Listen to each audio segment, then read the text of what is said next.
जय भोलेनाथ, हर हर महादेव। ग्रहण का मानव जीवन विशेष स्थान है। ग्रहण के दौरान नकारात्मक ऊर्जा का प्रभाव ज़्यादा हो जाता है, इसलिए सावधानियां रखनी चाहिए। धरती के प्रत्यक्ष देव सूर्य देव हैं। सूर्य ग्रहण जब लगता है तो 12 घंटा पहले सूतक लग जाता है। ग्रहण की अवधि का समय अलग होता है। चंद्र ग्रहण जब होता है 9 घंटा पहले सूतक लगता है। ग्रहण की अवधि का समय अलग हो जाता है। ये वैज्ञानिकों की दृष्टि से खगोलीय घटना है, लेकिन हमारे हिंदू धर्म में हमारी रक्षा करने वाले देव सूर्य देव या चंद्र देव हैं, जिनकी हम लोग पूजा करते हैं। पर संकट का समय आया है। ऐसी अवस्था में ग्रहण के दौरान किए जाने वाले कार्य हमारे लिए शुभ फल नहीं प्रदान करते, इसलिए क्योंकि राहु केतु का दुष्प्रभाव झेलना पड़ता है। ग्रहण का असर सभी प्राणियों पर पड़ता है। ग्रहण का नियम सभी को मानना चाहिए, लेकिन गर्भवती स्त्री पर ग्रहण का प्रभाव ज़्यादा पड़ जाता है। उनको विशेष नियम का पालन करना चाहिए। इस वीडियो में ग्रहण का प्रभाव किन लोगों पर बहुत ज़्यादा हो जाता है और उन लोगों को क्या क्या सावधानियां रखनी चाहिए, ये जानने के लिए वीडियो को पूरा देखिएगा। वीडियो के लास्ट तक में कोई ना कोई विशेष पॉइंट है। ग्रहण के समय भोजन करने से अनेक रोग होते हैं, क्योंकि नकारात्मक शक्तियों के प्रभाव से भोजन विष के समान हो जाता है, इसलिए भोजन करना वर्जित माना गया है। ग्रहण के समय भोजन नहीं करना चाहिए। बहुत लोग सूतक काल से ही भोजन को परहेज करते हैं, लेकिन ग्रहण के समय तो बिल्कुल नहीं खाना चाहिए। ग्रहण के समय रखा हुआ भोजन या जल दूषित हो जाता है, वो उपयोग लायक नहीं होता, इसलिए सूतक काल में बना हुआ भोजन और पानी में तुलसी के पत्ते को डाल दिया जाता है।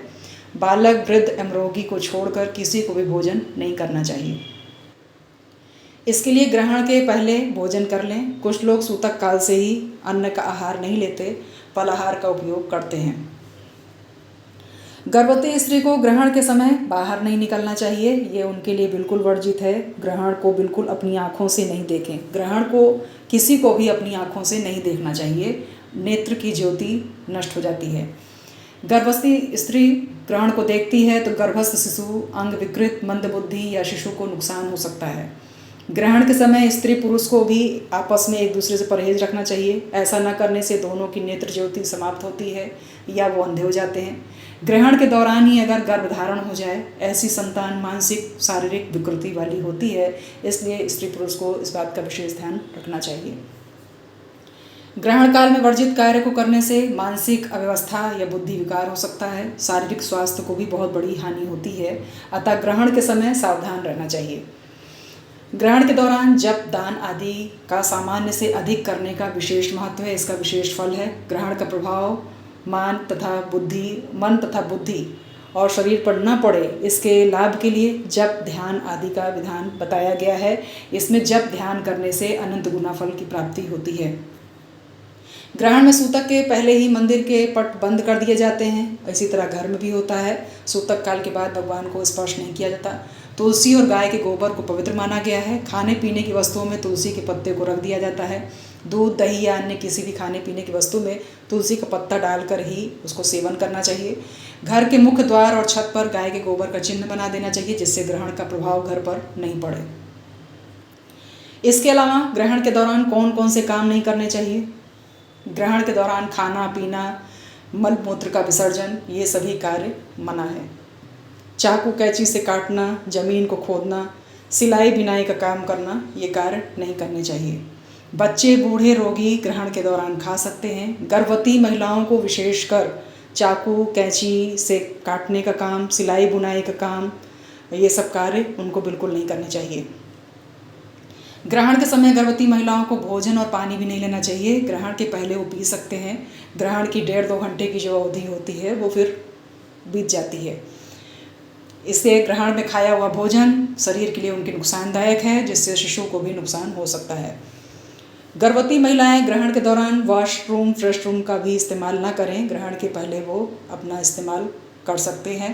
ग्रहण के पहले से ही गर्भ शिशु कितने भी महीने का हो, गाय के गोबर से अपने पेट के चारों तरफ गाय के गोबर को लगा लेना चाहिए, जिससे बच्चे को किसी प्रकार का कोई अनिष्ट स्पर्श नहीं करता, किसी प्रकार का नुकसान नहीं होता।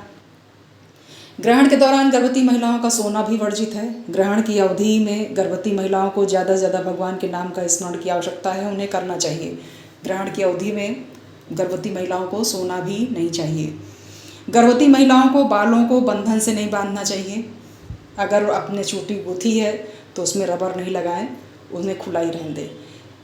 इसे विश्वास कहें या अंधविश्वास कहें, आपके साथ आपके बच्चे का ख्याल रखना चाहिए, इसलिए इन बातों को मानना चाहिए। गर्भवती महिलाएं ग्रहण के दौरान विशेष सावधानियां नहीं रखती तो बच्चे के स्वास्थ्य पर असर पड़ सकता है, इसलिए उन्हें बचाव रखना चाहिए। काटने, छीलने और सिलाई बिनाई, खुदाई ज़मीन की, ये सब तो बिल्कुल भी नहीं करना चाहिए। ग्रहण के बाद बचे हुए भोजन को बाहर डाल दें, बचे पानी को भी फेंक दें, बाद में नहाने के बाद साफ भरें, घर की अच्छी सफाई करें, गंगा जल का छिड़काव करें, स्नान के बाद दान निकालें। ये ग्रहण के जरूरी नियम है। आशा है कि वीडियो आपको पसंद आई होगी, आपके काम की रही होगी। वीडियो को पूरा देखने के लिए धन्यवाद। हर हर महादेव।